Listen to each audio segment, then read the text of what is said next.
अस्सलामुअलैकुम।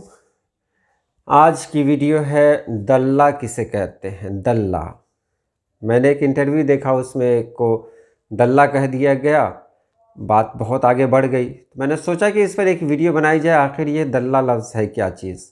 चलिए वीडियो शुरू करते हैं।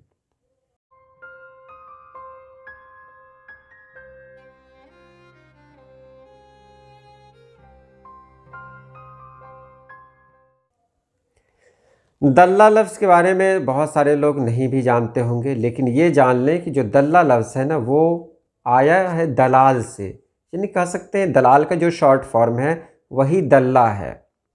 अब दलाल के बारे में कहें, किसी अम्र या शय की तरफ दलालत या रहनुमाई करने वाले को दलाल कहा जाता है।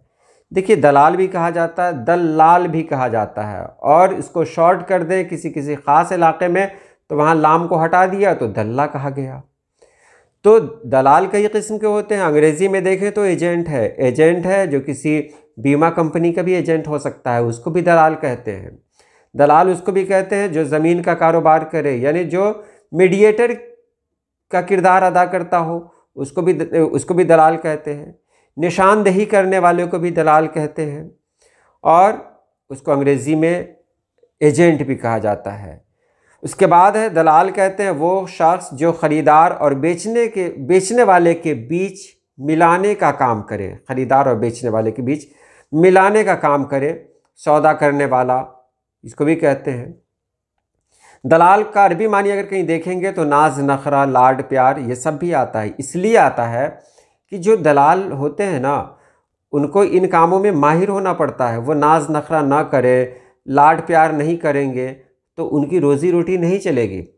इसलिए उनके लिए ज़रूरी होता है कि वो ऐसे ऐसे काम से वाकिफ़ हों, वो समझें कि क्या ज़रूरी है, किस कस्टमर को, किस ख़रीदार को किस तरह अपनी तरफ मुतवज्जह करें, क्या करें कि वो मेरी बात मान ले। तो वो नाज नखरा भी करते हैं, लाड प्यार भी करते हैं। नर्म, मेहरबान, खुश मिजाज और दोस्ताना, ये भी मानी में आता है। और ये समझ सकते हैं कि ऐसा क्यों आता है, क्योंकि इनके लिए ज़रूरी होता है, मतलब इस तरह पेश आना। लेकिन एक जो चला गया है, वो लफ्ज़ मैं आपके दरमियान रखता हूँ कि दलाल का एक और मानी है दल्ला। असल जो दल्ला है उसका मानी क्या है, तो दल्ला को देख लें, वो दलाल से ही बना हुआ है। लेकिन दल्ला को जो ख़ास तौर से मानी है, जो शख्स मर्दों को औरतों से मिलाने का काम करे, जिसको भड़वा भी कहते हैं और देविस भी कहा जाता है उसे। तो ये लफ्ज़ तो आमतौर पर इस्तेमाल होता है।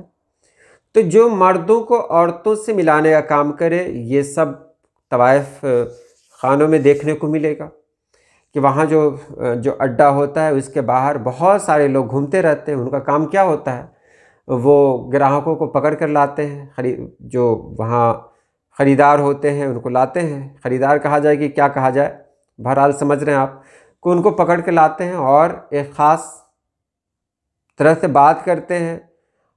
वो फिक्स होता है कि इतना पैसा आपको देना पड़ेगा। तो ऐसे लोगों को भड़वा ख़ास तौर से कहा जाता है और दल्ला कहा जाता है। वहाँ पर दलाल लफ्ज़ जो है ना, वो सही नहीं लगता है। वहाँ पर दल्ला लफ्ज़ जो होता है वो ख़ास दल्ला इन्हीं लोगों के लिए होता है। अब दल्ला एजेंट को नहीं कह सकते हैं, दल्ला ज़मीन बेचने वाले को नहीं कह सकते हैं। दल्ला ठीक है, दलाल से ही आया हुआ लफ्ज़ है, लेकिन दल्ला का वही मानी है जो यहाँ दलाल का मानी मैं आपको बता रहा हूँ, कि जो मर्द और औरतों के दरमियान रहकर उनको मिलाने का काम करता है, उनके बीच रकम तय करता है, और रकम तय करने के बाद ये तय होता है कि भाई आप वो रकम दें, और उसमें से कुछ रकम वो अपने लिए निकाल लेता है, बाकी किसी और को दे देता है। वो बीच की जो रकम होती है वही उसकी कमाई होती है, उसी से उसकी ज़िंदगी चलती है। तो ऐसे लोगों को ही कहा जाता है दल्ला। तो चलिए आज के लिए इतना ही। अल्लाह पाक आप सभी लोगों को खुश रखे, आबाद रखे। अल्लाह हाफिज़।